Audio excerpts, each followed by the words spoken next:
This is episode 11 with Steph Ganowski talking fear and love.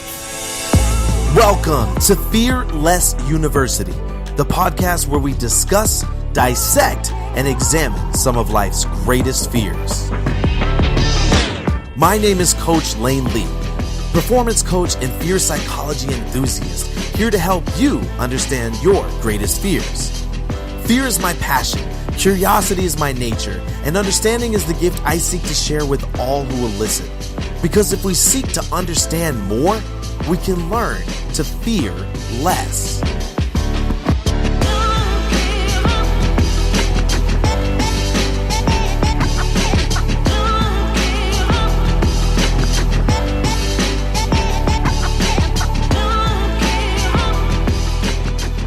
Welcome to another episode of Fear Less You.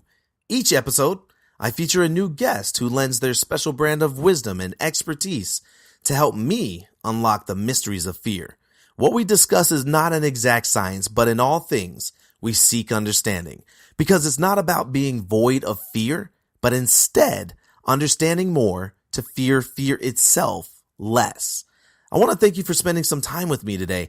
Wherever you're listening, be sure to like and share this episode if you find it helpful or entertaining. And be sure to turn on your notifications so you know exactly when a new episode drops. And as always, be sure to rate and review us wherever you find us. By doing so, you're helping our placement and ranking in search results. Help me touch the lives of millions of people around the world, helping them to understand more and in turn, fear less. I kind of hate saying this simply because I'm sure this is going to happen often as the show continues, but this was probably my most fun interview so far. Stephanie Ganowski, aka Steph, was such a blast to interview, and I truly hope you guys have as much fun listening as I did conducting the interview. You know, I really want to stress to you all the power of connectivity. In episode 2, I spoke about the fear of failure and not being afraid of hearing no, and how inoculating yourself to the sound of no can have tremendous opportunities open up to you when you learn to take a chance on things. The people you meet alone become an experience you're thankful for taking. This episode is one I've been wanting to do for a while, but it just wasn't working out with the guests I had lined up. I'm so thankful not only that I took a chance on reaching out to Steph, but also that she answered, because she added so much life, personality, and perspective to this episode. I know it was meant to be. So who is Steph Ganowski? We actually met on Instagram, which is yet another reason why I love that platform. She's a relationship and intimacy coach who focuses on men, giving them the tools they need to gain massive confidence in the dating world. So yeah, this episode is for the fellas, or the fella in your life, whether that's your hubby, your boyfriend, your son or nephew, or maybe even your best friend. Everyone who's listening has something tremendous to gain from this episode. We talk about 4 dating fears that are specific to men. We briefly discuss Lewis Howes's mask of masculinity and which masks Stephanie finds to be most common among her clients. Steph also gives you fellas listening some etiquette advice for pursuing women online or on social media without seeming like a stalker. And before Steph outlines 3 actionable bits of advice, we discuss common dating myths, one of my favorite things to discuss. I think what makes this episode so awesome is that approaching emotional blocks from the standpoint of fear is somewhat of a new insight for Steph's teaching. So we really got to learn a lot from each other in this episode. All right, fellas. It's time to do what most of us men have a really hard time doing. Sit still and pay attention.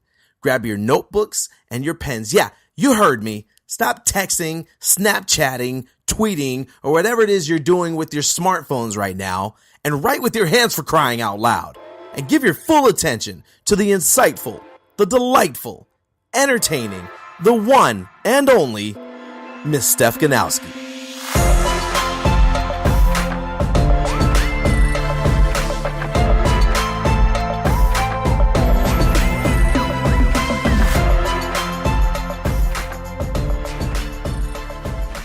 Hey guys, Coach Lane here, and welcome to another episode of the Fear Less You. I am excited about today's episode. Not just because it took tooth and nail for us to get here to this point. Long story, I'll explain later. But also because today we're discussing relationships and fear. And with me to talk about this is none other than Miss Steph Ganowski. Stephanie, thank you for being on the show. Thanks so much for having me. I'm super excited to talk with you. I'm super excited too. I'm even more excited now that we got all the audio kinks out of the way. It's like it amped up my excitedness. Yeah. I've never been more excited. So, most likely this is yet another fear topic that will become a recurring theme on the show, mainly because it's one that has so many facets to be discussed. But with my growing interest and participation in the Man Enough movement, which is being spearheaded by Justin Baldoni and organizations such as A Call to Men, I thought it'd be really interesting to focus today's episode on the men and how guys can better understand themselves and their relationship-related fears to become better men, both in and outside of the relationships, and at the same time discussing fears from the female perspective as well, which is why I thought Stephanie was the perfect person to come on today's show. So Stephanie, how about, to get us started, for those who may not know you, just give yourself do a little brief intro on who you are, and what it is that you do and how you got to doing that. Yeah. Well, I'm a relationship and intimacy coach for men. I work specifically with men, and I help them define their goals, gain clarity on what they want in life, and especially, relating to a relationship. The outcome is usually a relationship, which is why they come to me. But there's so many things that get in the way of that relationship that we need to, gain more clarity on, so that they can work on it, improve themselves, become the best version of themselves they could possibly be, the best man they could be, so that they can start attracting the women they actually want to attract. Nice. So that's how I work with them. And I got into this because I was a fitness trainer for like 5 years, yoga instructor, fitness trainer. And I realized how powerful mindset was when it came to my clients reaching their goals. Those with a positive mindset always met their weight loss goals or their muscle goals. And those without a positive mindset would fail or would give up, and I would never see it again. So I was like, this is really interesting. Like, everything stems from mindset and belief in oneself. And that led me to being a mindset coach, which then eventually led me here to working with men with relationships and helping them, find the women they want and attract the type of women they want. Because I realized, there's really no dating coaches out there that focus specifically on mindset or self-talk, especially working just with men. And I realized so many men, especially, don't get enough, there's no one really telling them how to feel and how to, release certain emotions they have, and and you need to do that. You need to do that as a human being in order to improve yourself. You have to get rid of the shit from your past. You have to be able to overcome it and improve your self-talk, so that you're strengthening yourself and talking yourself up instead of talking yourself down, where people tend to live in insecurity and fear and doubt, and they just, sit there and live there. So I thought it would be, it would benefit men so much to have someone, especially a woman, a female perspective, helping them see, like, okay, this is a safe place. You can trust me. You can open up to me. We don't have to I feel like when men work together, it's like, who's the bigger man? Like, we have to outman each other. It's always a competition or a contest. Yeah, it becomes a competition instead of, okay, here's all my shit. Like, how can I figure this all out? Where they feel safe doing that with me, because they know I'm not competition. Right. And I noticed too that, personally, and I've talked to other guys that have agreed that, when it's your spouse or your partner that's giving you the criticism, even if it is constructive, it still feels like it's coming from that same place, like, oh, well, I'm doing something wrong, or, you tend to get defensive because it's more personal. Yeah. And so to have an impersonal third party, speaking on it and offering constructive advice, I think definitely helps out a lot more. Yeah. And I try to do it so in a way that's very, that's objective, it's trying not to it's trying to just ask them questions so that they can think differently about themselves. Right. I try not to say, here's the advice I want to give you. It's not all just advice. It's like, okay, well, why would you say that? Why would you use that word? You and I were talking about words before we started recording. Right. That's something I'll do too, is like, well, why would you use, like the other day, a guy said to me, I'm disgusted by the way I approach women. And I was like, disgusted? Like, that's a very powerful word. Like, why would you use that word? So it's kind of just analyzing their own vocabulary and self-talk, because everything we do is stemmed from our self-talk, which grows, which turns into our beliefs, which then turns into our actions, which determines our life. So for sure. Starts with the self-talk. Men don't do enough positive self-talk because they think it's feminine or they think it's weak. And this is what I focus on most, because I want them to feel strong and the most masculine, improving that self-talk. I think that's awesome. And I wanted to touch on something that you said, where you were saying that, men don't get an opportunity to feel vulnerable or share their feelings, or they don't feel that they have the opportunity or permission to do that. And I think that that's definitely something that stems from, culture, not American culture, like any culture. That's something that I'm really starting to get kind of obsessed with studying, is like, how masculinity is viewed as acceptable in different cultures, not just how it's defined, but what actions are acceptable. And you'll find that around the world, vulnerability is not really built into masculine culture. And I think it's something that we need to be discussing more, especially with our young men, to say, you guys can change the course of male behavior. And I heard a couple months ago, by redefining it. Yeah. And I think I heard a couple months ago, it was with the terrible Las Vegas tragedy. That was probably actually a year ago almost already. And somebody brought up, they said, you notice a lot of these mass shootings and a lot of these horrible expressions of anger, they're committed by men. And I think there's a correlation to be tied there between, male anger and this lack of vulnerability, or feeling permission to share your feelings more often and talk openly, like, I believe I have a mental illness, or I'm sad, I'm distraught, I'm hurt.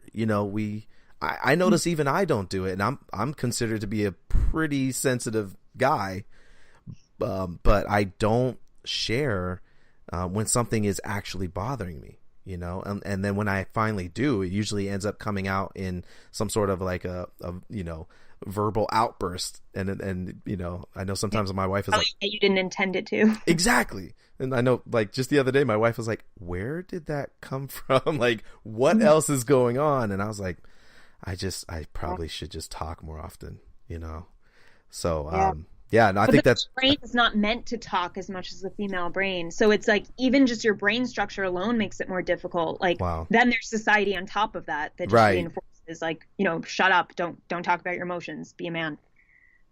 So I started following you specifically for the dual reason that A, you're a relationship expert, and B, you focus on helping men better understand themselves. For me, that's really important, because as I mentioned before, the Man Enough movement, Justin Baldoni. For those who don't know, Justin Baldoni is a social media influencer, but he's best known for his role as Rafael Solano, I think it is, on Jane the Virgin, which is a CW show. And in his video series, Man Enough, which you can check out on YouTube, he invites fellow male actors, dancers, comedians, poets, philanthropists, and other influencers. And they have a casual yet open dinner roundtable discussing what it actually means to be a man in the 2000 teens. What masculinity looks and acts like, how it's beneficial to our lives and the lives of the women we love, to learn to be more sensitive and vulnerable with our emotions, feelings, and philosophies. So, that's what really kind of stood out to me when I saw this. Like you said, I've seen a lot of self-help experts on Instagram, a lot of life coaches and other coaches. I have yet to have seen in my interactions and explorations a female to male relationship expert, excuse me. So that's what really kind of attracted me wanting to speak with you more. How did you get into this? Like, did you try counseling females, or did you try counseling everybody? And did you discover that there was something special about, the way that you related to men and the struggles that they go through in relationships? Yeah, I mean, that's interesting. Like, because you just saying that just made me think, well, that's actually why I did it, because there were no, like, I didn't see anyone helping awesome. men. I didn't see any females helping men. And I thought, hey, there's so many female dating coaches that work with men and women, Yeah. and you can tell that all their marketing is for women, for the majority. Right. And then there's men who are mostly pickup artists who are training men to use the quick tips and tricks to play the game and get the woman in with you. So I was like, okay, but where's like the actual relationship coach that's going to help this guy like feel really great about himself and find a good woman? And there were none, and especially no female ones. So I was like, okay, this is great. And it kind of just matched where I was at the point in my life. I like growing up and like early, especially like college years, I had a very bad view of men in general. And of course I had great guys in my life, but I did like overall, I thought men, and the words that came to my mind were, pigs, users, assholes. Mm-hmm. And that's really like what I would label them. And like, I would joke around with my friend and we would talk like that. And it's like, now thinking about it, I'm like, holy, like, where was I at that point? How was I thinking like that? And it's just, it's the way we're conditioned. It's the way we experience things. And it was just having I had like 5 specific guys in my life who at a certain point when I needed the most help in my life, I had 5 men who they lived around the world. I met them through Instagram. Wow. All of them. And they were watching my videos. And at that time I was just doing personal development. I wasn't talking relationships. I didn't know what I wanted to do with my life. So I would just make random videos and just put them out every day on Instagram. And I had these 5 guys that were like, you're doing amazing. Like, that's awesome. Keep it up. Like, today's video is so great. Like, can you talk about this next time? And they were just so supportive. And I was like, wow, that's so nice. And they're men. And it's like, I never had these men supporting me in that way. Yeah. And it was like, if there are more guys like this, I want to help them. Like, I want to, I should work with these types of guys. Like, how am I going to find these types of guys? And I just, when it came to starting my business and marketing, I just marketed in a way of just expecting that I would attract those men. And I did. Like, all the guys on my page, I have not had a single, like, I probably had one, like, pervert come through that I ended up blocking. But, like, out of all the men I speak to who come to me on a daily basis through my DMs and just, like, on phone calls, every day I'm on phone calls, there's just not one disrespectful man. And it just, like, from the very start was, like, I would be in tears. Like, random days I would just be in tears because I'm like, wow, I did not. And there's so many women who don't know all these amazing men exist. And it's just that breaks my heart.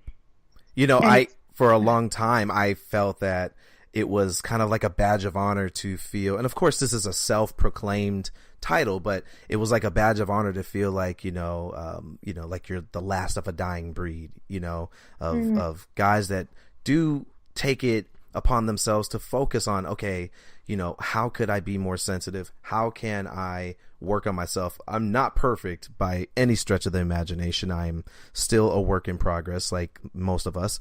But I do find it, working in a sport and an industry that is predominantly female, I find it very important to monitor what I say, how I say it, and to be that kind of that lighthouse in the dark that shows these young girls like, hey, there are sensitive, caring males out there that aren't going to always just, be focused on trying to hit on you or, do something to take advantage of you.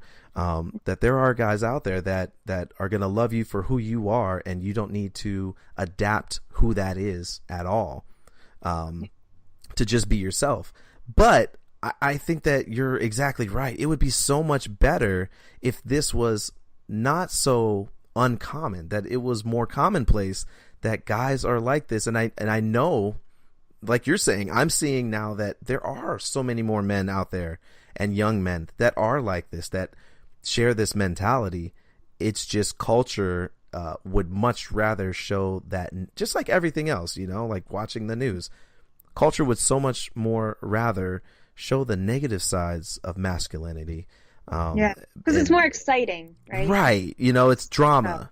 But it's so damaging because just like you were saying how you used to talk with your friend in college, I'm noticing that too. Not just about how, you know, you speak about women or female culture, how you speak about everybody, you know, like just catching yourself saying things that you're like, wow, I say that, but I don't necessarily come from that, you know, school of thought or that, you know, ideology. Like, why would I then allow myself to speak like that if it's not a proper reflection of who I actually am? And so I think that that's a big part of this conversation. Like you were talking about self-talk and, you know, the words that we use. We have to be very mindful of how we're speaking about, you know, the opposite gender, our own gender and our own culture. Like, we have to be very specific about the choices or the words that we choose to use. Mm-hmm. Yeah. And I'll say that to my guys, even if it's something as simple as, well, like I tried, I just couldn't do it today. I'm like, okay, like just like, and then they'll just get in the habit of saying like, okay, I'll try. I'm like, don't say you'll try, just say you'll do it. Right. Okay. Like, right. Yoda, shout out to Yoda. Do or do not. There is no try. Yeah. Yeah, exactly. Wow. There's no such thing. And it's just like getting out of the habit of saying like, oh, like I'm a fucking failure. Like there's so many guys who are just like, oh, I'm a failure. Like I'm a loser. Like that's why like I just suck. And I'm like, okay, it's you can't bring yourself down if you want to focus on becoming better. There's no way in hell that you can become a better version of you when you have those words in your vocabulary. Right. Because, you know, as we were talking about, the brain will pick up on it and the brain will take the easiest route and the quickest route. And that's usually just like, okay, like you're a loser. Okay, you're a loser. Let's go act like a loser. There you go. And then that's your personality. That turns into that changes who you are. And in order to, you can actually like rewire your entire brain by instilling a new vocabulary that strengthens you, that motivates you, that makes you feel good. And at first, yeah, it may not feel so natural because when you feel like, say you feel like a loser and then you start saying words like I'm a strong guy, I can do this. No matter what happens, I'm going to do it. Okay, let's go. You know, that may not feel good to you in the beginning if you're in that low, insecure place. Right. But with repetition and with body language added into it, you can actually manipulate your brain and your body to have these beliefs and start becoming this person that you want to be. It just takes repetition and it takes the vocabulary. And, you know, like you said, like we pick up on words so easily and they come out so easily, but you have to be so cautious, like so careful of what you say. Even if you don't believe it, even the music that comes into your ears, like what are the lyrics saying? Because they're sticking with you, whether you want them to or not. Right. It's crazy. There's so many correlations between the way you and I coach in our different industries.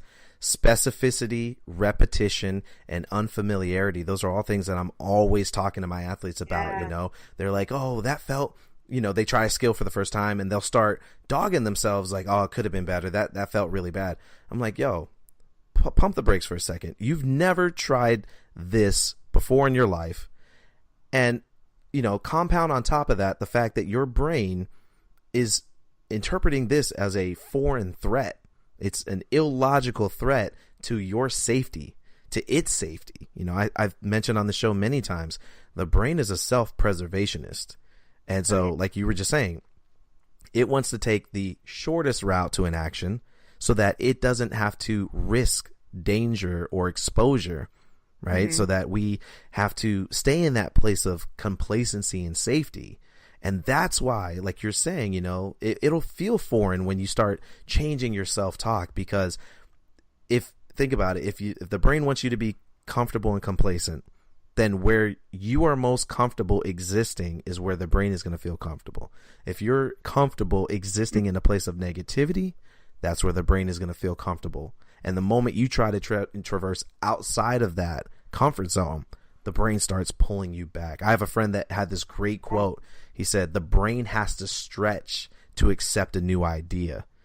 And when you think about that analogy, think about the brain stretching. Any kind of stretching usually hurts, especially if you haven't stretched in a long time. But it makes you better at the end of the day. You get more flexible, you have better range of motion, you have more fluidity in your movement, and it helps with your blood flow. So I think that you're hitting the nail on so many heads. Like, it just, I love what you're saying, because it's exactly the same thing that I say: repetition, specificity, and understanding why something feels so unfamiliar, instead of saying, oh, I don't like that. That feels weird. I'm probably doing it wrong. Let me go back to my safe place.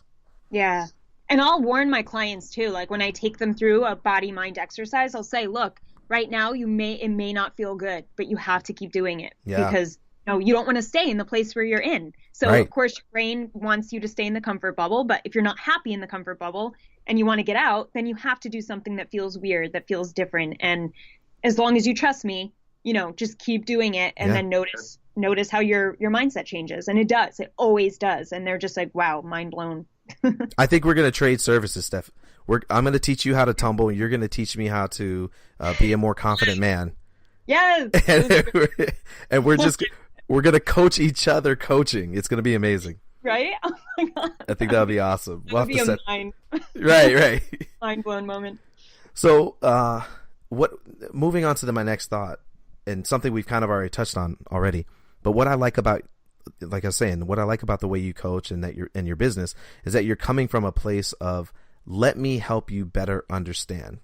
And as I, shared with you, the keystone to my show is understanding. If we seek to understand more, we can learn to fear less and outperform our greatest fears. In your experience, what are 3 of the most common fears you find men and women face when it comes to dating? Well, I'll give you 4. Perfect. 1, putting yourself out there. 2, fear of commitment. 3, fear of sharing or showing emotions. And 4, fear of judgment, especially with social media today. So maybe you can, that's huge. Maybe you can walk us through each of those fears in your experience, and how do you go about helping your clients to better understand themselves in those areas, so that they can get back to a confident place? Yeah, well, I'd say that putting yourself out there is huge, because it's just, and I think that really starts with self-talk, right? Because if we're talking ourselves down, that's when our self-worth becomes lower and lower, and we feel like, we're not worth it for others to hear what we have to say, and we don't really matter, and like, why even put myself out there? What do I have to give? And it starts with just that self-talk that's just not in the right place. Right. So especially, like, a lot of men have this, like, they deal with self-worth, like lack of self-worth. Right. And I'll start them by saying, what are you good at? Like, what do you have to give? What can you give to someone else right now? Or what could you give me? Like, could you give me advice right now? Like, what are your greatest strengths? And it's kind of just having them refocus and shift their mindset on all the things they have going for them, and all the things they've done for other people that other people have appreciated, or, things they just have to offer in terms of their personality, in terms of, their humor. And it's just, when you're in that low place and you have that mindset of just beating yourself up, you don't ever look at the things that you do have going for you. And all of us have things. All of these men, every single one of them have great talent, and they have strengths, and they have, all these great capabilities, and they're great communicators. Like, for the most part, like, our calls are just so great, and it's just, they're such great men and great people, and it's just, they don't see it at all. And it's kind of like just shifting them back on, okay, well, I know you haven't focused on any of this, so let's talk about it. Let's dig into it, go into the details of it. Right. And when you do, that brings up emotions, that make them feel good. And it's like, these new emotions that they'll get off the phone with me and be like, I feel amazing. I don't even know why. I just feel amazing. I'm like, because, like, we just brought up all this, stuff from you that you haven't thought about, that has to do with you and how great, you could potentially feel on a daily basis, but you choose not to, because look where your focus is. So I think it really just stems from that, is like, build yourself up. Be afraid to put yourself out there. And you look at not putting yourself out there as a disservice to the community. Like, I find it selfish, like, knowing what I know now, if I quit my business today. That would be selfish of me. I because I completely have so agree. much to offer. Right. I have so much to give these men. I have so many lives to change. And by me keeping that to myself is a disservice. It is. Right. It's hurting me and everyone else. One of my biggest things is multiplying the talents. You know, it's like one of my favorite parables from the Bible, where you have the 3 servants that were given a certain amount of money by their master, and he went on a trip. And so the first 2 made a return on his investment. They said, you know, I went out and I invested the money, or I went out and I bought certain goods and I resold them and I made you a profit. And then the 3rd servant was like, well, you know, master, I know you to be a harsh man with your money, so I buried it and I hid it away. And the master turns to him and says, you know, you calls him basically like a disloyal and disobedient servant. But for the other 2, he says, well done, good and faithful. Like, what you've been given little, and I'm going to give you and reward you with much more, because you actually took that money and you made it more. And what I love about that parable is that the denomination of money is actually called talents. Like back in the ancient times, they were actually called talents. And so you can apply that to now, like exactly what you were saying. It would be a disservice and selfish if you were to sit on or hide away your talents, when you could be multiplying them, making a return on that investment, and sharing them with everybody, because that's why we call them gifts and talents in the first place. They're meant to be shared with people. So I think that's beautiful. That is a very, very poignant point. And really quick, I wanted to, on that first point, that first fear, the fear of putting you out there, you were saying has a lot to do with your self-worth and the way that you view yourself. I know a lot of guys that will listen to this are going to be like, well, I love myself. I'm very confident. And I wanted to maybe see what you thought about the difference between ego, arrogance, confidence, and self-worth. How are the first 3 different from the last one? I mean, a question I often get is, what's the difference between confidence and cocky? Right. So I guess like ego and arrogance can kind of go in that cocky zone. For sure. And I think like confidence is knowing your self-worth is high and knowing that you're of value, but not having to prove it. You don't have to prove yourself. When it comes to arrogance and ego, it's that, and that like cocky persona that many women, you know, loathe. Yeah, loathe. Detest. That's always him trying to prove himself. And it's not like a prove himself to her and she sees it as that, but it's really just him trying to prove it to himself. Exactly. And yeah. That's where it comes from, because his self-worth is low. Yeah. And for you to really understand if you have a healthy level of self-worth, is to just look in the mirror and like, what's the first 3 things you think when you look in the mirror? Like, this is an exercise I do with a lot of my clients, is like, look in the mirror right now. What are the 3 top words that come to your head? Yeah. And they're either very negative or they're very positive. Wow. It's really interesting. Like, either all 3 are negative or all 3 are positive. Wow. So that's, I think, because, and I think the guys who, like a bunch of my clients, when we start out, they can't look at themselves in the mirror. So I think that's a really good way of going about it. Like, when no one else is in the room, when no women are around, you know, it's just you versus you. Right. What are your feelings? I remember there was a time for me personally when I used to do that, and I would walk into the, you know, like was washing my hands in the bathroom. There was a time where I was very depressed and wasn't admitting that I was depressed. And it was when I was a freelance graphic designer and I was spending most of my time here at home on the computer 14 hours a day. And the interesting thing was, like, my wife, at that time we weren't married, but she was here. And at one point I remember her telling me, like, you're here all the time. Like, we're here together, but you're not present.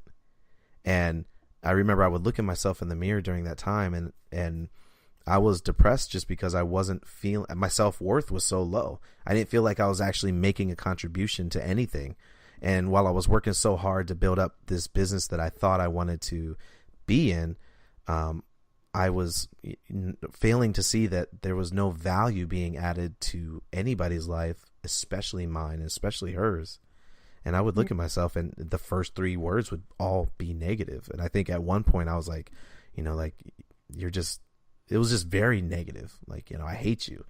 And I look back on that, I'm just like, that was so sad, because I wish I had taken the moment to recognize, like, this is a problem. And thankfully it didn't progress from there. But when I decided to step into coaching, it was a part-time thing while I was designing, and I just came alive again because I was interacting with humans. And when I finally realized it's not what I do, it's how I do it. So I'm not doing this because I have this knowledge.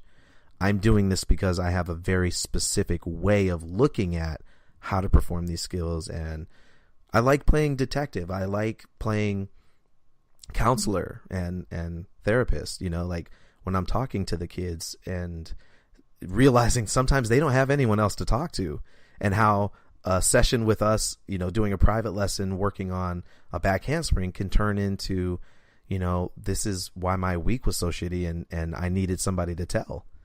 And, so yeah, I think that right? You can totally tell like who never talks to anyone and who has a very supportive environment, like family environment. For sure. And I used to get kids that would show up crying, and I'm like, what happened? I just had an argument with my mom in the car ride over here.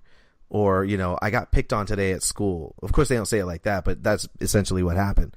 Yeah. And it's so disheartening and so sad, because one of the things that I know many sports have, many coaches, if you're a coach listening, please pay attention.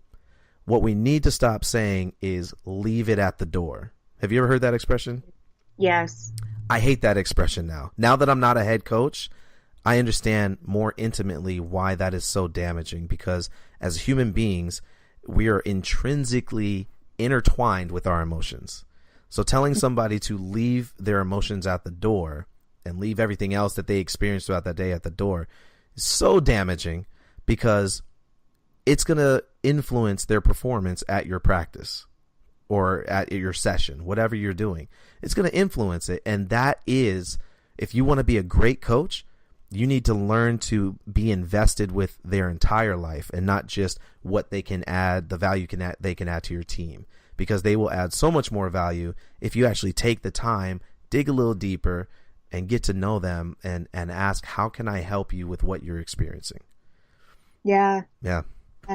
And that's a huge reason why when I first start working with, the first form I give anyone before they have a phone call with me is all topics relating to all aspects of life, like financial, career, friendships, family, and then there's, spouse, significant other, fun. So I have them rate all of these things, because I don't want to leave if one of these things are super low, that most likely is related to their biggest dissatisfaction in life, which keeps them from attracting the woman they want. Right. So everything is just related. And I'll never say like, oh, don't talk about finances. Like, this isn't related to relationships. Everything is related. Yep. So it's very important to whatever, that gives me a sense of what their block is. And then when we can go into that part of their life and dissect it and analyze it, then that's the only way they can, be healed from it. If they're not having any fun, and they're just working and super stressed, like how are they going to, be able to relax and go out to meet a woman? And how are they, if they do meet a woman, how are they going to approach her if they're always high strung and stressed? It's like, you need fun, you need play, you need to enjoy what you're doing on a daily basis. You need to have friendships who support you. So all of these things tie in. Like, you can't leave anything at the door. Like, everything just is related to everything. Wow. You need to have that healthy balance of the good and the bad. Yeah. That's awesome. How have you noticed that your clients exhibit a fear of commitment? Like, how is commitment something that gets to the point where they're fearful of it? I think they don't know what they want. And it's really interesting, because one of my first questions on my first call, the free call I do, is I go through the dissatisfied, like, what's going on? Like, what's what's the main challenge right now? Right. And then I go, well, what do you want? Like, what do you want it to look like? And then it's like, well, I don't want it to look like this. And like this, I hate it when this happens. And like, but that wasn't the question. The question is, what do you want? And this happens every single call. And it's just interesting how everyone is just so focused on what's going wrong. And, like I said, it's all mindset. So it ties back to the focus being on what's not working and what they're afraid of and why it won't happen. And it's just like, especially when it comes to women. And once I'm coaching them, I have them do this again. I'm like, what type of woman do you want? Like, who do you want to be committed to? Right. Like, what does she look like? What does she taste like? What does she smell like? Where does she go to drink her coffee? Like, get specific about the type of person you want to attract. So you have kind of like that avatar to keep in mind when you're going to meet people or when you're talking to people, and have know what things you can't live without, or know what things you need in a relationship. What are your needs? What are the boundaries you have to set? What can you not stand? Like, what are your pet peeves? And people don't want to, for those men who are very uncomfortable, and people in general uncomfortable with themselves, don't go into these details, and then therefore just blame it on, well, I can't commit. I'm not committed. I can't do it. And it's like, no, because you don't know what you really want, and you're not digging into yourself enough to figure it out. And then you're settling for, I hate to use that term, but you're without that specificity, you're saying, okay, well, I think this is what I want, I think. Yeah, this feels good right now. Meanwhile, the dopamine is high, and it's like date number 2, and then you get caught in this relationship where you're at a certain age and you're just like, screw it. I guess we're happy. We'll get married. And my options are limited. And, we make up all these excuses to justify it, basically. Yeah, exactly. Wow. It's just, it's all excuses. And, I think, fear of commitment also has to do with you're not committed to yourself. And if you're not committed to yourself, you can't be committed to someone else. I think that's huge. I was just sharing one of Eric Thomas's famous speeches called You Owe You. And he's talking about, we have all these guarantees that people make to us, and we hold them to it, but we don't hold ourselves to guarantees. Like he's saying, if we're given a 30-day money back guarantee and we're not satisfied in those 30 days, we expect our money back. But he said, but when was the last time you expected something of yourself that same way, where you aren't doing what you said you were going to do? So how can you expect someone else to do what they say they're going to do? So you owe it to yourself to have all of these things to, be as specific as possible, but then hold yourself to a certain standard as well, if you're going to hold other people to that, similar standard or same standard. Yeah. Yeah. And it all starts with you. It starts with you, because if you don't love yourself enough, you don't have enough love to give. And if you're not committed to yourself, you can't commit to someone else. It's you need to practice what you want in your life. If you want something from your partner, your future partner, you have to practice that yourself and make sure you can give it to yourself. Practice the skill, understand it, become more aware of it, know what it looks like, how it feels. And then that's when you tie it to a relationship. And that's when you could be satisfied with that relationship. Hold yourself to a higher standard, and then ask yourself why. If things are going wrong, I think, and that's the other thing he said, if things are going wrong, we're so quick to point the finger at somebody else and say, this is why. Instead of, like you said, looking in the mirror, pointing the finger at yourself and saying, what are you not doing? What could I be doing better? Yeah. That's awesome. Talk about the fear of sharing or showing emotion. I think when it comes to men especially, but men and women, when we're afraid to share emotion, we're uncomfortable with it, a good place to start is to write it down, because the mind's eye is actually different from the physical eye.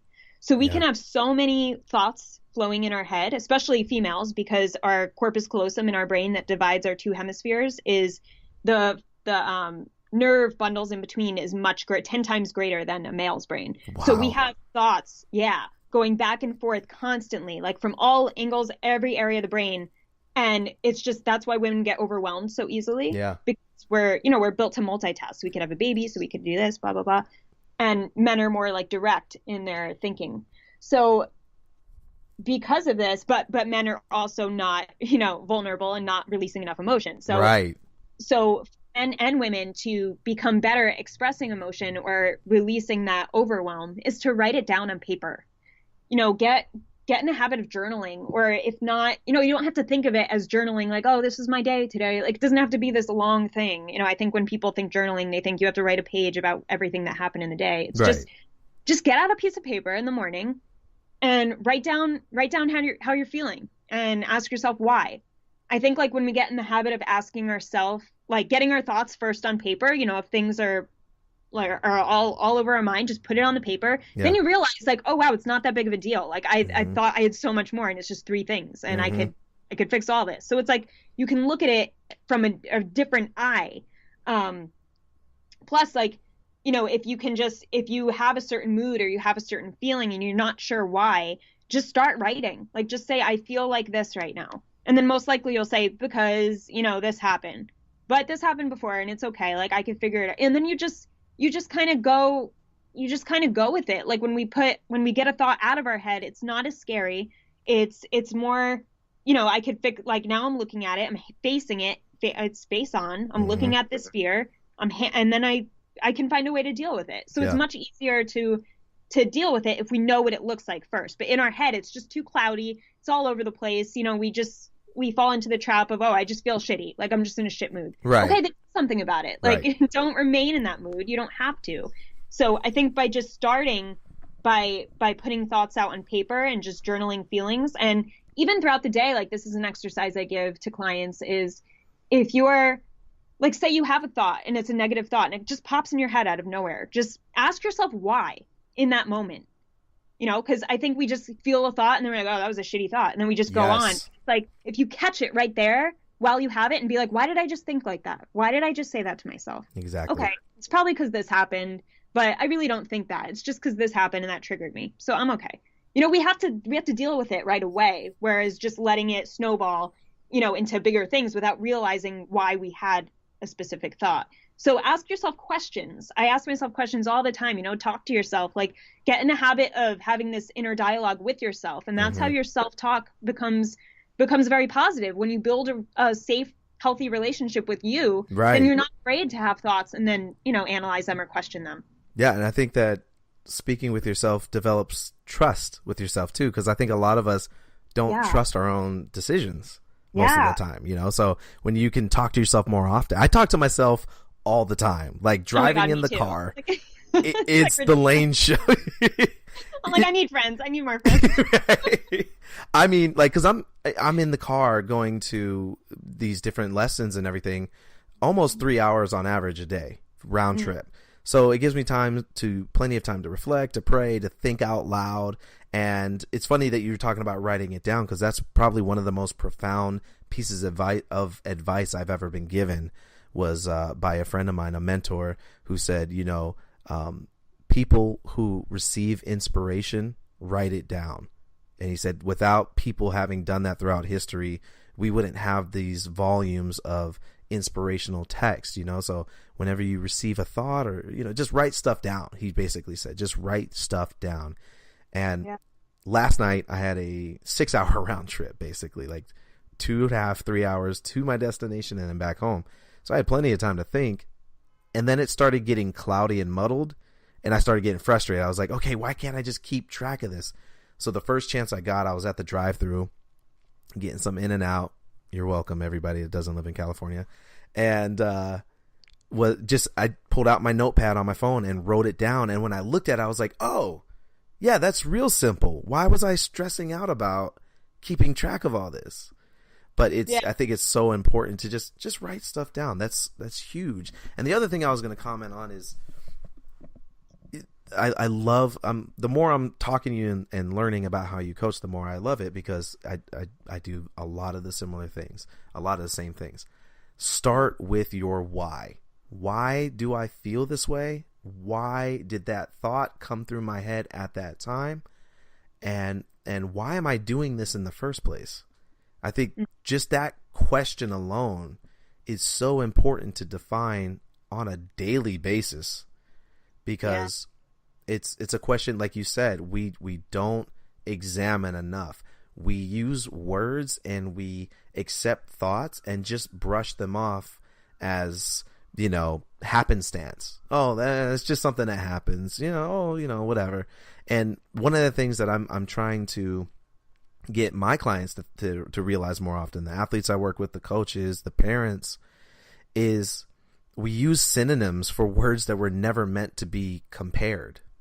We make them synonyms. We try to give them similar definitions when as we have mentioned several times already on this interview, words have meaning for a purpose.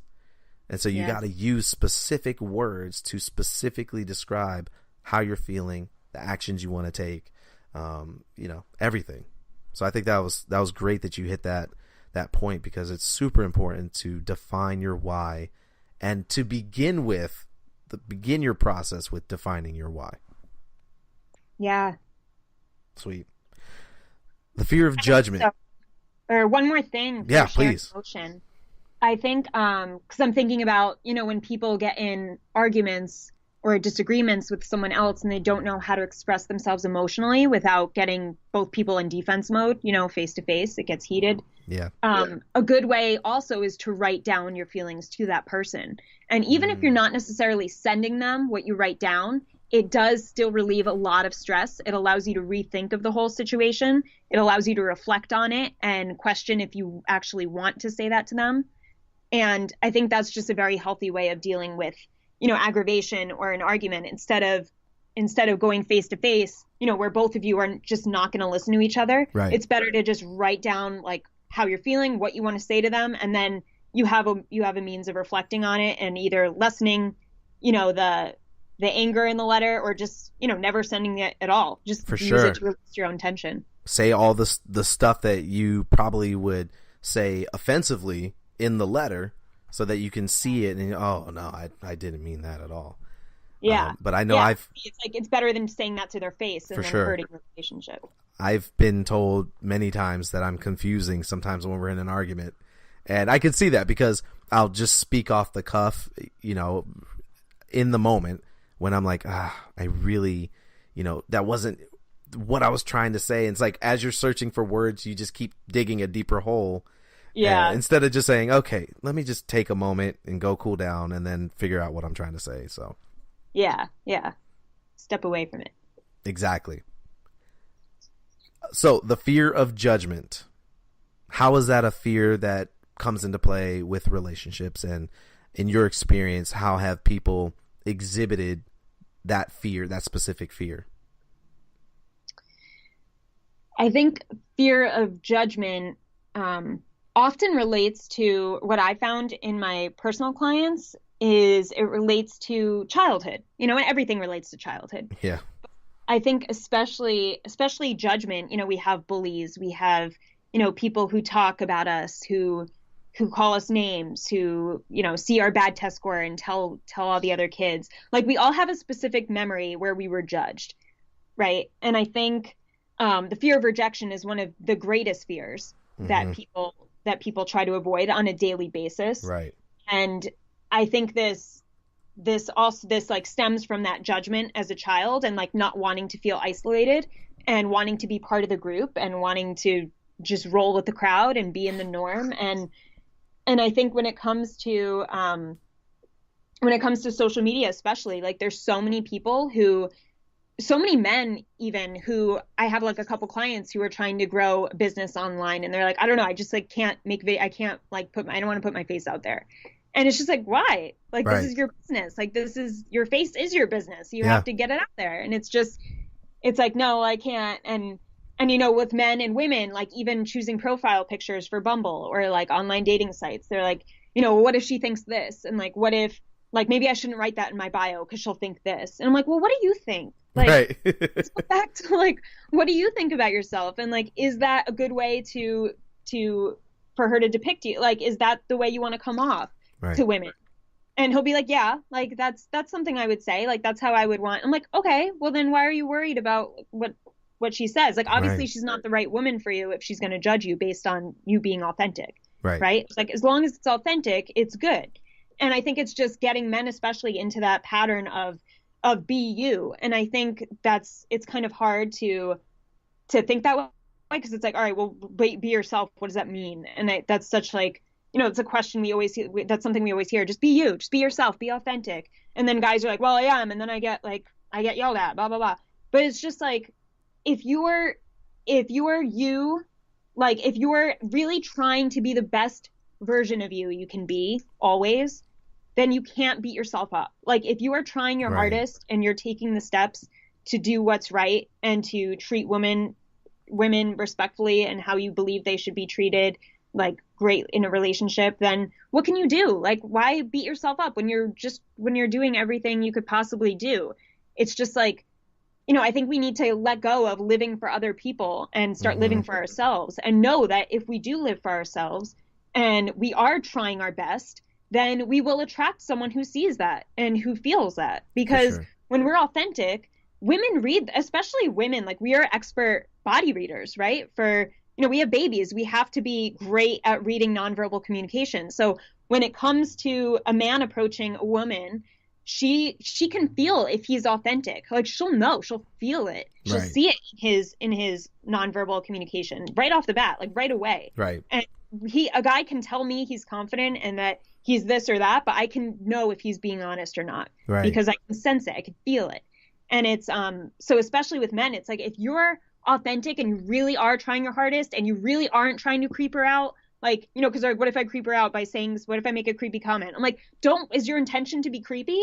And they're like, no. Okay, you won't come off creepy. Right. If your intention is around fear of creepiness, then your focus is on creepiness. You're going to come off creepy. I think that should be my next episode, the fear of creepiness. The Halloween episode. Yeah, that's actually a really good idea. Yeah. But I think that's a huge thing, is like the intention, like when it comes to fear of judgment, especially on social media, set an intention of how you want to come across to others. And what is, just as long as you love yourself, you shouldn't be afraid of being the best version of you and having that as your intention to come across to other people. Like if I say, I want to appear, and this is something I do, and this is something I have my clients do too in exercise, is before you do anything, like, how do you want, like, set an intention for yourself, giving yourself like 3 words to pump yourself up and show yourself how you want the outcome to look like. So for instance, like before getting on this podcast with you, I would sit down and just take a minute and just be like, okay, how do I want to come across on this podcast? I want to come across knowledgeable. I want to be entertaining. I want to maybe throw a joke here and there. I want to be, and I'll just state like things that I want to come across. And then when your brain has that in the back, when it's in the back of your mind and you set that intention, it's sitting there, and it's like the brain works with you. It goes, okay, let's do this then. Like she put these words, she plugged these words in, let's make it happen. So I think that goes with everything. And especially, when it comes to fear of people judging you, it's just like, all right, well, you can only do what you can do best, So yeah, right. Trust, and the more you trust and love yourself, the more you just accept whatever happens, because people always judge you. It's going to happen. Just like fear will always be in your life. It will always happen. So just, accept it to a point, but only after you're doing your best. Exactly. I think that's so well put. On the heels of that advice, what kind of etiquette advice or suggestions do you have for men and women when it comes to pursuing someone online or on social media? Don't lie about yourself. That's a big one. I think there's a lot of people that, put the wrong picture, and they don't mention things that are deal breakers to a lot of people. Right. Out of fear that it will lessen their likes or their matches. Their stock. What? I said like their stock, it lessens their viability for finding somebody. Yeah.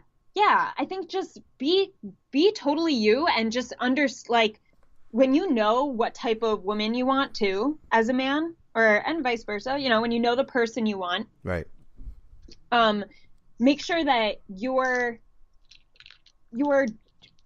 I think like instead of focusing on the person, if you have a certain type of woman you want as a man, you have to attract her, right? So it's kind of like, what type of guy would attract her? And am I the type of guy who would attract her? And if I'm not, do I want to be that type of guy or do I not? Gotcha. And it's kind of just like reflecting on, is my profile going to attract the type of woman I want? Right. And I think that's a good way to look at it. And it's not so much doing it like changing yourself for a woman, but just, there's a lot of guys that come to me and say, well, Steph, I don't even think I'm after a call with you, I don't think I'm ready to attract the woman I want, because I'm not ready. Like, she wouldn't be attracted to me at this point. I want to get better, and I want to improve myself in this area and this area so that I can attract a woman like that.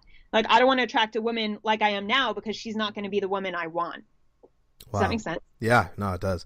It makes me feel like you're kind of like the female version of Hitch. Like, you're helping guys to be better guys, to get the person that they've, that they've seen themselves being with. Yeah.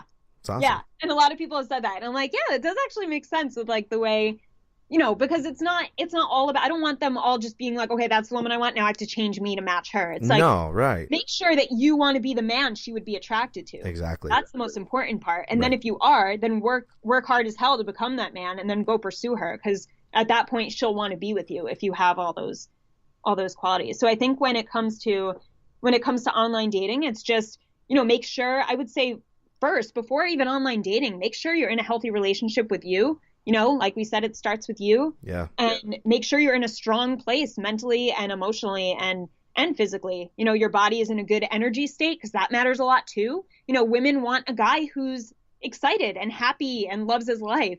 And I think that's something that a lot of men don't realize is, well, I don't want to be like joyful, or like happy, like that's weird and that's feminine. And I think like to see happiness as something that's not attainable for men is just, women want that. Like, we want to be with a really happy guy who wakes up and is excited to do what he has to do. Yeah.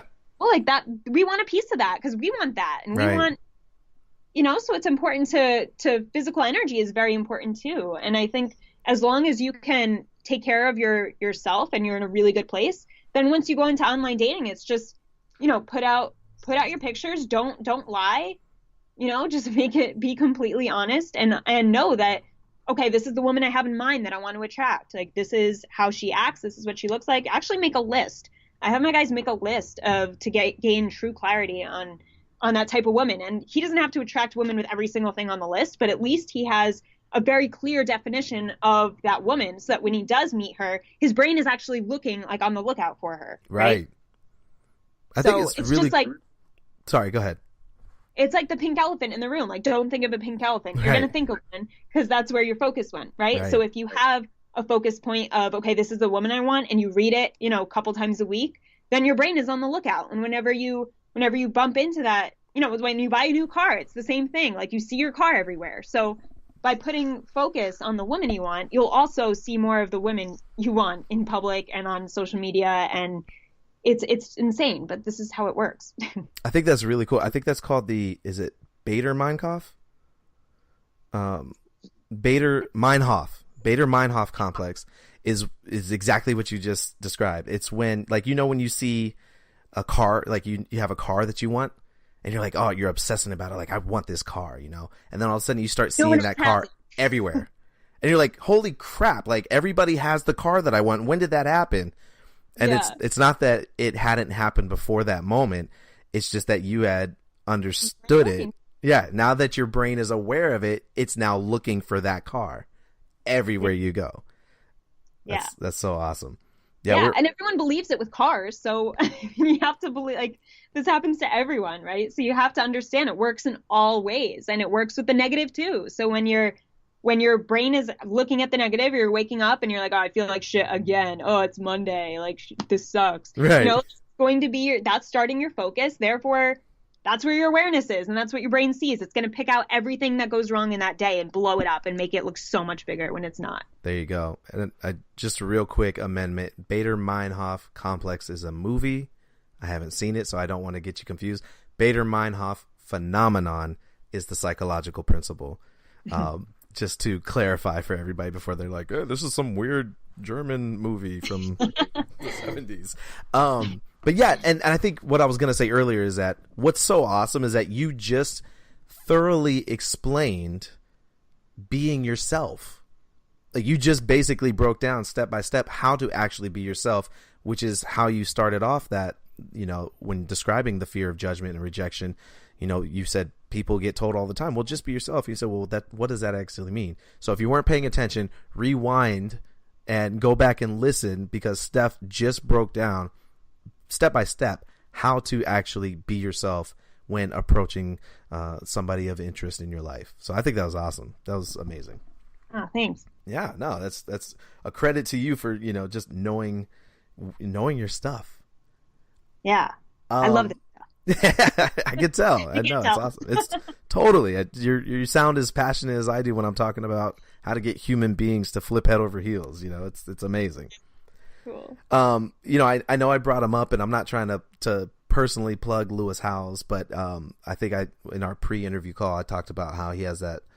Oh no, I didn't. I mentioned him, but he has a book called The Mask of Masculinity, in which he breaks down 9 masks that he believes men typically wear to hide their true selves from the outside world. I know that this is not a new concept. Other people have said it in different ways, but so he outlines the stoic mask, which makes me think of like Ron Swanson from Parks and Rec, the athlete mask, which is any jock that you've ever seen, the material mask, a man that is, into material possessions, the sexual mask, which can be someone that comes across as hypersexual or oversexual or aggressively sexual.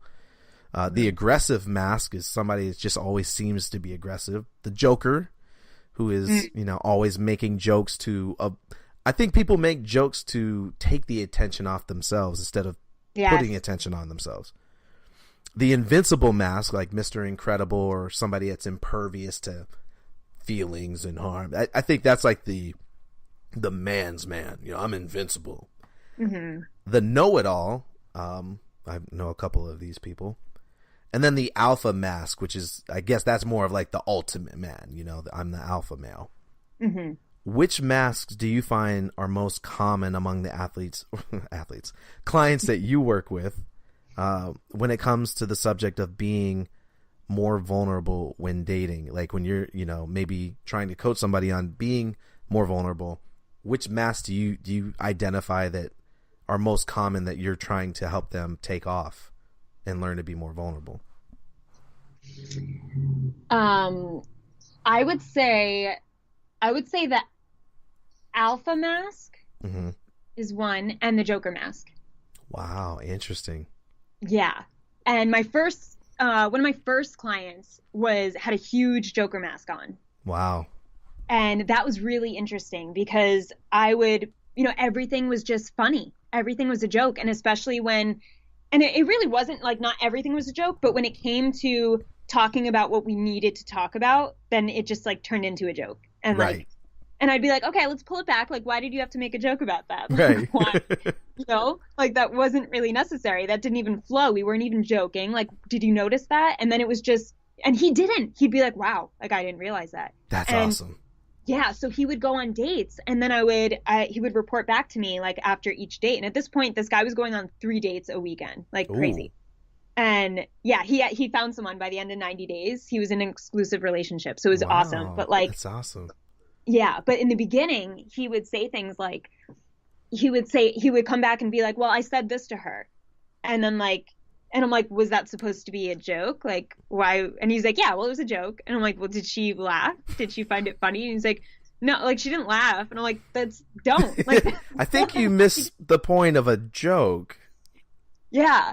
And it was just strange. Like he was like, I was just trying to be like, lighten the mood and stuff. And I'm like, women especially, like we don't want a guy who takes everything so lightly and like, just jokes around about everything, because as women, we want to know, like women think more long-term, men think more short-term, right? Sure. So when a woman's on a date, even the first date, a woman will be thinking, can I live with this man? Can we have babies? Right. Like, what kind of car will we drive when we have 5 kids? Like that's what we're thinking about the first date. So if you're joking around, like right away she's thinking like, is he even taking this seriously? Like, because I am. And it's just not that we're like so serious from the start, but that's like our subconscious is thinking that way. So so right away, like if you're making jokes about everything, it's just a turnoff. So we had to actually like rewire him to stop joking so much. And what was going on was that he was hiding emotional things that he wasn't telling me until later.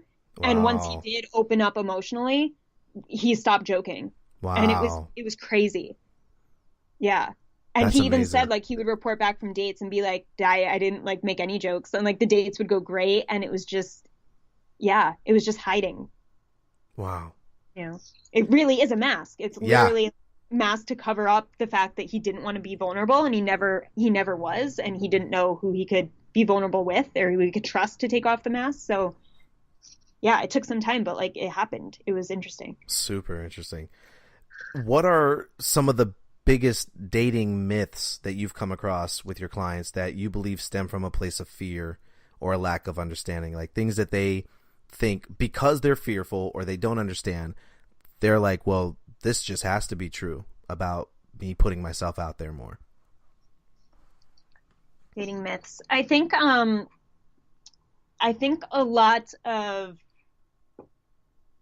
people just, I think it's the judgment thing. And I don't know if this is like so much of a myth, but like people are just like, they think they're being watched the whole time when it's really, we're just thinking about ourselves and like what we're going to say next. Right. And I think the more you understand that it's not about, get out of your own head and just focus on that person, because they're not judging you. They're most likely like thinking what they're going to say next. So it's just like, that's how we function. And it's just being able to be open and be honest and not think that, sorry, I don't know where I'm going with this.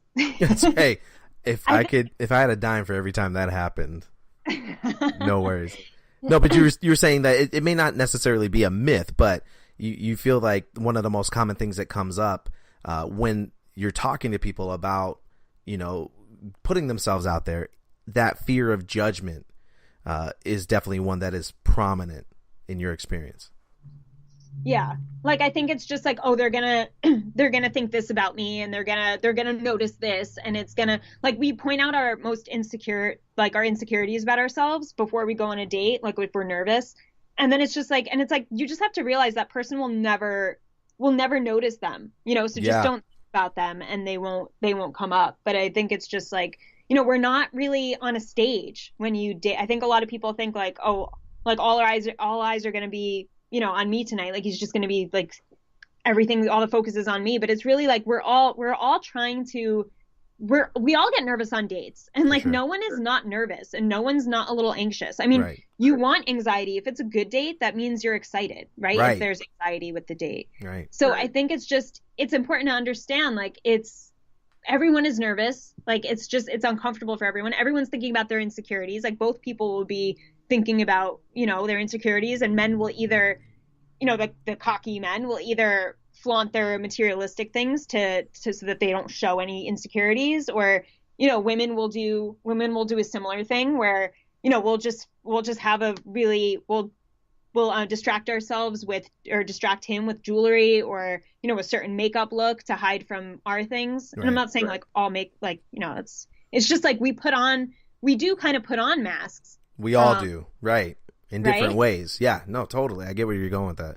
Yeah, we all put on some sort of show or distraction to really to avoid having to be so vulnerable and to take that risk, because we're afraid of judgment and rejection and failure. The fear of failure is, I think I've already done 2 episodes. It's probably going to have like 20 more episodes by throughout the course of the show, just because it's so prominent, and it leads to or connects dots to many other fears and struggles that we go through. So I think that's you're hitting it right on the head. And I think that definitely, can be categorized as a myth. The myth that all eyes are going to be on you, that you're going to be the center of attention, and therefore you run a higher risk of being judged and criticized, laughed at, or people saying like, oh, what was she thinking coming out in that dress, or what was he thinking that he could get with a girl like that? We're afraid that we're going to be judged, when really no one's paying attention to you. No one cares. No one cares, because we're all so selfish anyway. What am I going to do? We all have our own things that we're doing, and there are other people with so many other concerns. I think it is selfish of us to think in the first place that, it's going to sound very insensitive, but to think that you're that important. And I think my last guest brought up that it was a quote. Let me see if I think I have it here, but he brought up that quote. Let me see. It was something like, don't be so modest, you're not that important, or you're not that special. I totally forget. I'm still kind of perusing through here, but here it is. Don't be so humble. You're not that great, and that's by Golda Meir. And she said that, that don't be so humble. You're not that great, and I think that's the problem, is that we think, we're showing this humility, and trying to humble ourselves and cover up parts of ourselves, but really, everybody's got their own things to focus on, and they're not going to be concerned with any of the decisions you make when you go out on a date, when you're putting yourself out there. The like you said this entire time, the first and only person that you need to worry about is yourself, first and foremost. Like, make sure you're right with yourself and that you're comfortable in your own skin before you expect somebody else to be comfortable around you. Yeah, exactly. I think another big myth is that there's so many guys who think women like hate short guys. Yo. I used to think that. A big one. I actually used to think that. I was like, because I'm 5'8". I was like, I'm a little shorty. She's not really going to be interested in me. Or, you know what it is? But I think that for men, that stems from that masculinity and that lack of confidence in your manhood, because culture will tell you that a real man is tall, is muscular, is not afraid of anything, and somehow your height and stature have to do with that, when really, I've been in rooms with other guys and I'm one of the most self-aware, confident guys in that room, but at the same time, I do feel myself being, and I guess this would go against that confidence comment, I do feel myself almost like you're I don't know if it's an emotional thing or a psychological thing, where your brain's telling you to be afraid of somebody that's physically taller than you, or I know that there was a time where my insecurity would say, just because he's taller, he's the alpha in the room. And then, now I look back on it, I'm like, why am I even concerned with who's alpha? Or what? Like, what? We're not animals. Like, this is ridiculous. Like, why is that relevant? Why does that matter? But it does happen. Yeah, that's a great myth. I think that's too, like, speak on that more, like, from a female perspective. Like, why is that so ridiculous as a myth? Because it's like, guys don't realize, I think because men are more physically drawn to women than women are physically drawn to men. Like, yeah, I think, I've heard that many times. Yeah, like, the physicality is number one for men. Men see a woman's physique and right away they're turned on or turned off. Right.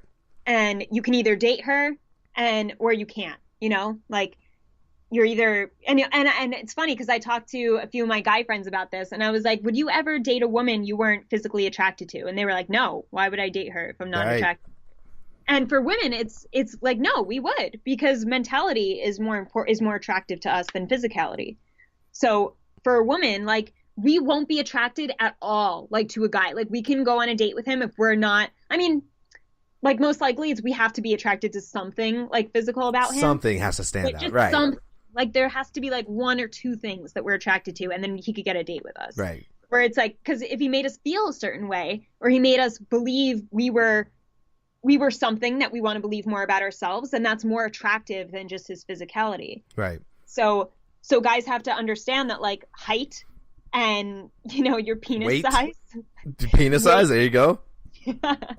Like, it doesn't matter as much as they think. It really doesn't, because at the end of the day, like, for some women it does. Yeah, we all have our preferences, and that's okay. Like, there's some guys who don't like, certain physical things about women. Right. It's fine. We have to be attracted to who we want to end up with, right? Like, physical attraction is important. But at the same time, like, for women from a more, like, science standpoint, we're more just focused on, is he going to make me, like, feel good about myself? Right. And if he can make me feel smart, or make me, like, ask me questions that make me want to think and want to learn. Engage. Like, that's more attractive than just, a hot bod. Like, we don't, and there's so many guys that are like, oh, I guess I need to be tall with abs, and, like, yeah, that's all that matters. Like, no, you have to be a decent guy who makes me feel, doesn't make me feel like crap. I remember I was physically heavier when I met my wife. Like I said, we met on, I think I told you in our pre-call, like, we met on YouTube because she had a national commercial for Crest. And so I first saw her on TV, And like after a while, I was like, oh, she's really cute. Like, and I have one of the fears that I've grown up not having, or understanding. I shouldn't say that I don't have it, but I understand myself and I learned to outperform it early, was the fear of failure. Like, I'm not afraid of taking a chance on anything. I'll take a chance, give it a shot. If I get shot down, I remember I asked a girl out on a date once at Jamba Juice. Like, there was just this girl there, and I was like, hey, I think you're attractive, and you know, would you like to maybe go somewhere other than Jamba Juice one day? And then she, you know, said she had a fiance. But anyways, that's a whole nother story. But yeah, you know, so I wasn't afraid of taking a chance. So I saw her on TV, and I said, you know, I want to see if this girl is real or not. So I did a very quick Google search to everybody that's listening and everybody in my life that said I stalked her. I did a very simple Google search, and her name popped up right Google away. People's names. I'm just saying. They're like, oh, you stalked her. I'm like, no, I didn't stalk her. And actually, her video came up in a blog post by some girl she went to high school with that hated her and hated the fact that she had a commercial now. So it was so funny. But Wow. you know, yeah, so that's how we met, and I was heavier when I met her. So that was one of the things I was super insecure about. I didn't lie about it, but I just said, you know, I'm not where I would like to be physically. And I think the funniest thing is that to this day, she'll tell other people, yeah, like, yeah, I wasn't attracted to him at first. She was like, it had nothing to do with his weight. I just didn't know him.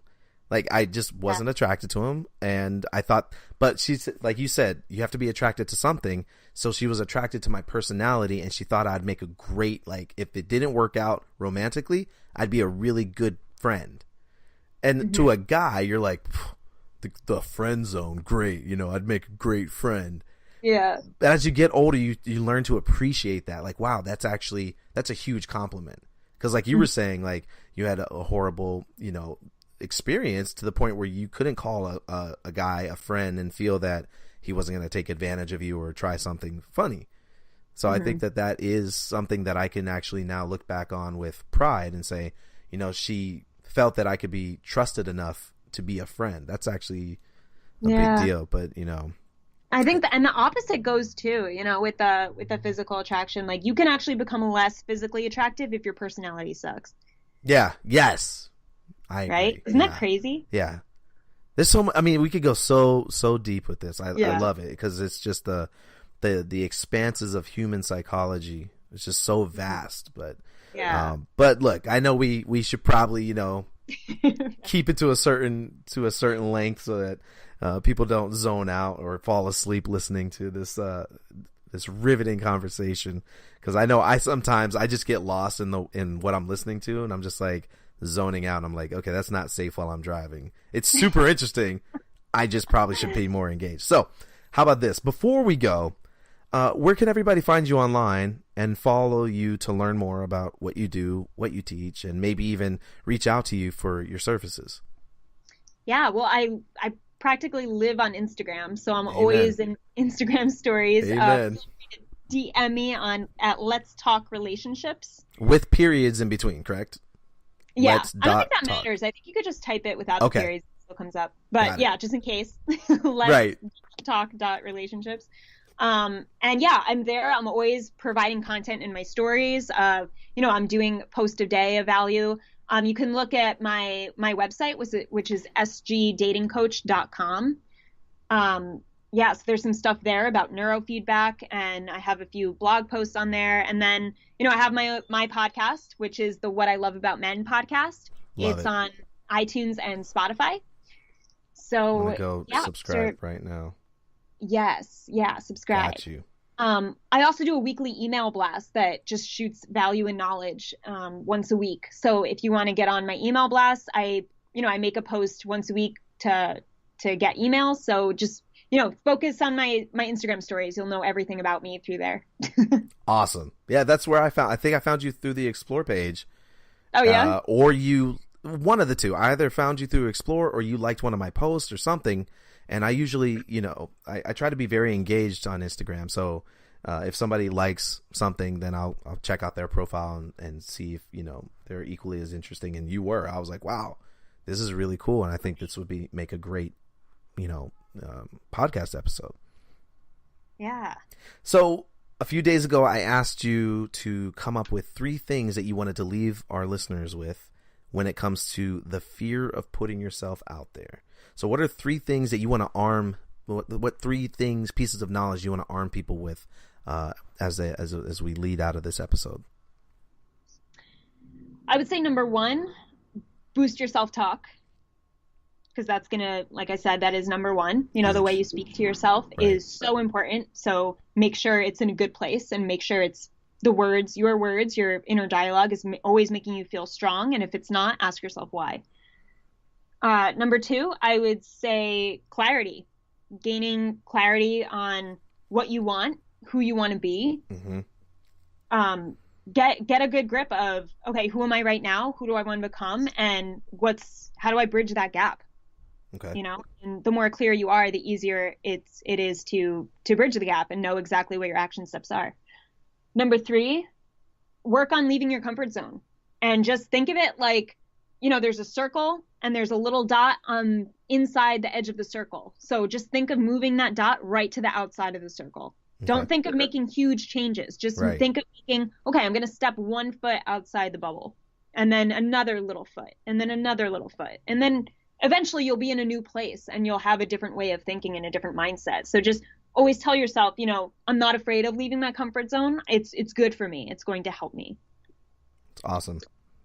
I think that's huge too. Comfort zone. Like I'm learning more and more just how often we hang out in our comfort zone. Even when we think we're making changes, we're still just kind of like hugging the perimeter of our comfort zone, So I feel all the time and I'm like I feel like I'm making moves, but at the same time I'm like, I could be going so much right further. And I think that's what you said is perfect because you don't have to make these. I think that's what we think, and that's what the brain lies to you and says, because it does this. It lies to you when you think about making change. It tells you all the ways that things could go wrong or how much effort it's going to be. That's why people struggle with diets or losing weight, and that's why we struggle with making changes in our personality, because your brain is lying to you, saying that it's going to be so hard because it doesn't want you to leave that safe place. So I think when you look at keep you safe, but at the same time it's screwing you over. Right, exactly. This is the enigma of the human brain. Yeah. So I think definitely that taking small steps are still they're going to make huge implications for your level of growth as a person, in your talent, in your career, whatever, in your relationships. If you push yourself just outside that comfort zone to get started and then take it a step further, but like you said earlier in the episode also, consistency, repetition will only reinforce that confidence that it takes to keep venturing outside of that perimeter. Yeah. And it starts with just like guys, it doesn't have to be, like we said, it doesn't have to be huge, but it doesn't even have to be like, a somewhat big step. Just do something different. Right. Anything you could do that's different. Like if you never read and you want to get in the habit of reading books, read 1 page today. Wow. I never thought about it like that. Yeah. That's huge. Do something different. Wow. I did that a couple of weeks ago with drinking a gallon of water a day.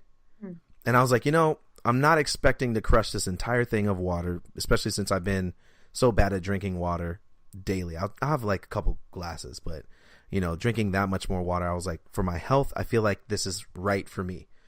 And so I was like, you know what? Instead of thinking about, oh, I'm going to have to do this for the rest of my life, or I'm going to have to do this for the rest of the month, I'm like, let me just focus on today. So let me see how much water I drink today, hang on to the jug tomorrow, and see where I'm at. Like when I wake up, how much was left. And then focus on finishing it. And if I feel like it, I'll start again that day and just focus on that day.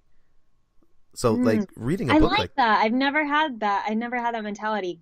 Just today? Just do it today. Just do it today and see how today goes. Right? Like if you're doing, let's say you're trying to eat better and you want to eat as much sugar. Just say, today, I don't want to eat as much sugar. Don't care about tomorrow or even the weekend or worrying about when your cheat day is going to be.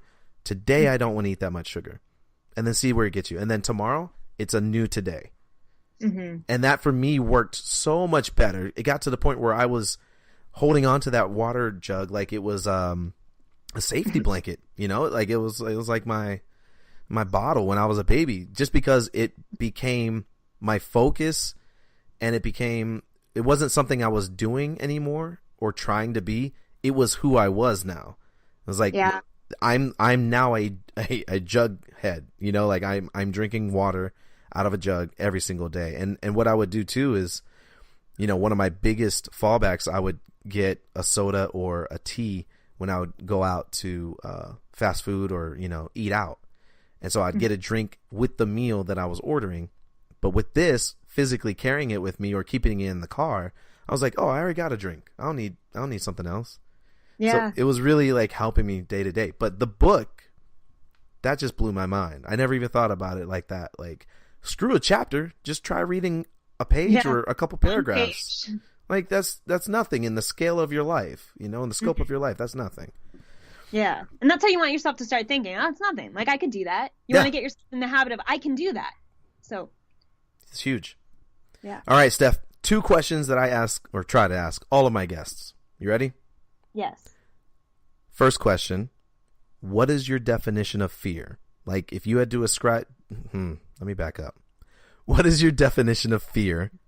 Like, if you had to describe it to a child or someone who lost their memory and had no semblance of what fear was, how would you describe fear? I would describe it as what it is. FEAR.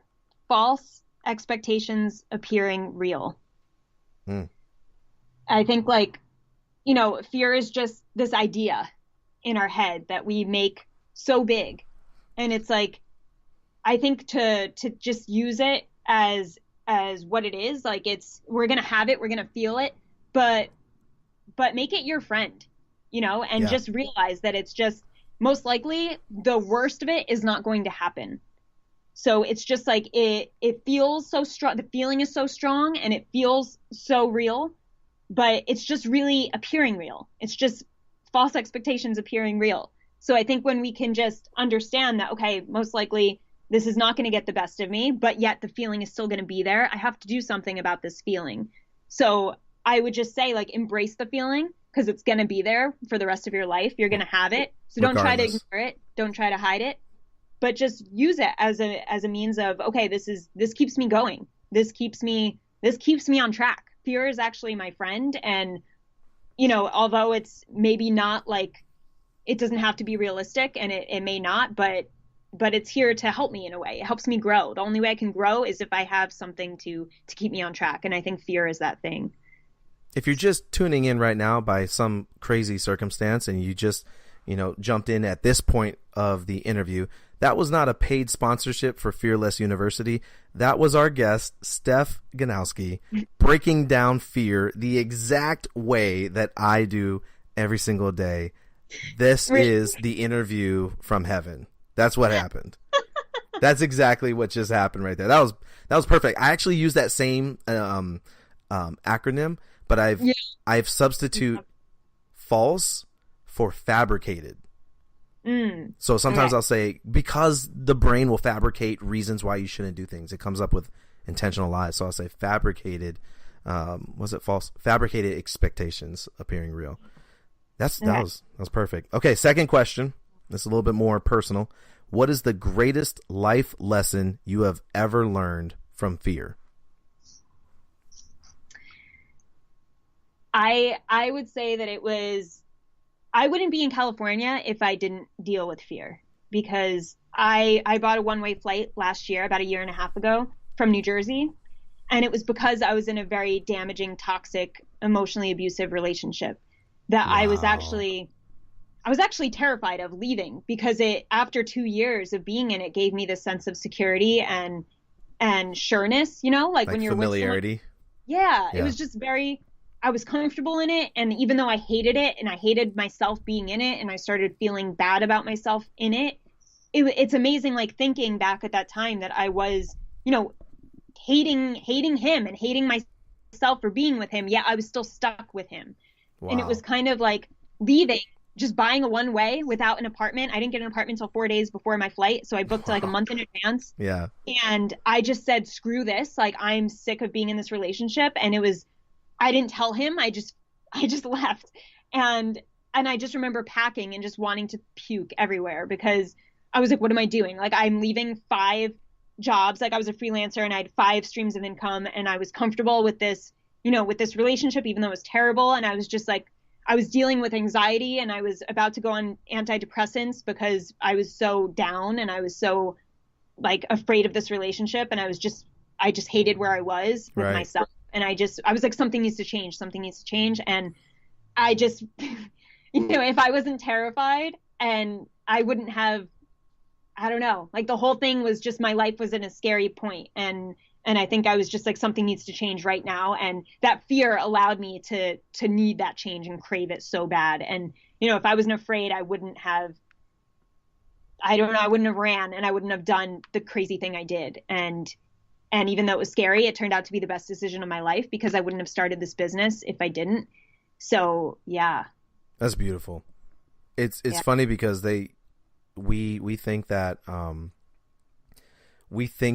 our first reaction to fear is to be afraid. But they say that with biological fear, that humans' innate response is not flight, it's fight. That there's really no, so our natural reaction to fear is to fight. The biological kind, when we're physically presented with something that is scaring us or could cause us harm. The most of us will react with a call to action. And that's so interesting. That's cool. Yeah. Yeah. And I think that that's amazing that is what fear was able, even though yours, well, hopefully, prayerfully, yours was mostly the psychological part of that. It was still something that, pushed you towards changing your life for the better. Yeah. I went through the fight and then I got on a flight. So I actually did them in that order. Yeah. That's perfect. On that note, Steph Ganowski, to one more time for everybody, where can they find you on Instagram and online? You can go to @letstalkrelationships with dots in between, lets.talk.relationships. And you can check out my website at sgdatingcoach.com. Well, I think you ticked off all the boxes from your premeditative. How do you want to be in this interview? You were educational, you were informative, and you were entertaining. So, Steph G, thank you. Thank you so much for your time. So I great. appreciate it. Yeah, and I love talking with you, because I do feel like we're on the same, the same mindset level. And yeah, I'd love to talk to you more. It's gonna happen. It's a certainty for sure. Same cool. here. All right. Thanks so much, Lane. Thank you. There you have it, ladies and especially gentlemen. Another episode is in the can. I want to thank my guest Steph G for an amazing time and for sharing so much of her insight into the hearts and minds of men. Remember, wherever you're listening, be sure to follow us and have your notifications turned on to be notified the moment a new episode drops. If you're listening on iTunes, please rate the show and leave us a review. It's my vision to touch the lives of the masses and add value to the world. And every like, rating, and review only helps me to further realize that vision. Remember, guys, closed mouths don't get fed. If you don't understand something, ask questions and seek understanding. Because if we seek to understand more, we can learn to fear less. Remember, you can find me almost anywhere online. Coach Lane on Instagram, that's where I hang out the most. Thanks again for joining us today. Remember, whatever it is, go out there and get after it. I'm Coach Lane. I'll catch you on the flip.